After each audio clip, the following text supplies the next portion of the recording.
Now all the earth used the same language and the same words. And it came about, as they journeyed east, that they found a plain in the land of Shinar and settled there. Then they said to one another, "Come, let's make bricks and fire them thoroughly." And they used brick for stone, and they used tar for mortar. And they said, "Come, let's build ourselves a city, and a tower whose top will reach into heaven, and let's make a name for ourselves. Otherwise, we will be scattered abroad over the face of all the earth." Now the Lord came down to see the city and the tower which the men had built. And the Lord said, "Behold, they are one people, and they all have the same language. And this is what they have started to do, and now nothing which they plan to do will be impossible for them. Come, let us go down, and there confuse their language, so that they will not understand one another's speech." So the Lord scattered them abroad from there over the face of all the earth, and they stopped building the city.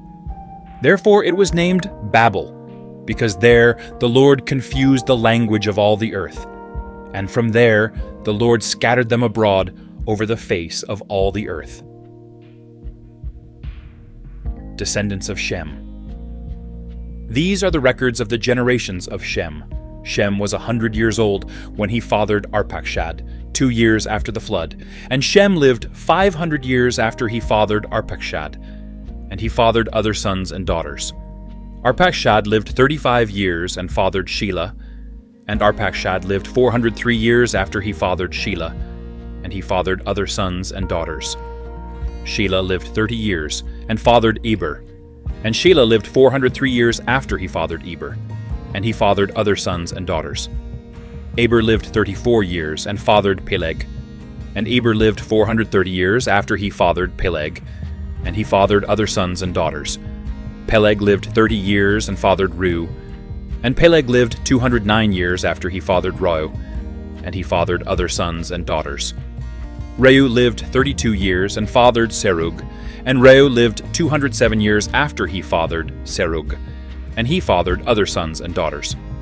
Serug lived 30 years and fathered Nahor, and Serug lived 200 years after he fathered Nahor, and he fathered other sons and daughters. Nahor lived 29 years and fathered Terah, and Nahor lived 119 years after he fathered Terah, and he fathered other sons and daughters. Terah lived 70 years and fathered Abram, Nahor, and Haran. Now these are the records of the generations of Terah. Terah fathered Abram, Nahor, and Haran fathered Lot. Haran died during the lifetime of his father Terah in the land of his birth, in Ur of the Chaldeans. Abram and Nahor took wives for themselves. The name of Abram's wife was Sarai, and the name of Nahor's wife was Milcah, the daughter of Haran, the father of Milcah and Iscah. Sarai was unable to conceive. She did not have a child. Now Terah took his son Abram, and Lot the son of Haran, his grandson, and his daughter-in-law Sarai, his son Abram's wife, and they departed together from Ur of the Chaldeans to go to the land of Canaan. And they went as far as Haran and settled there. The days of Terah were 205 years, and Terah died in Haran.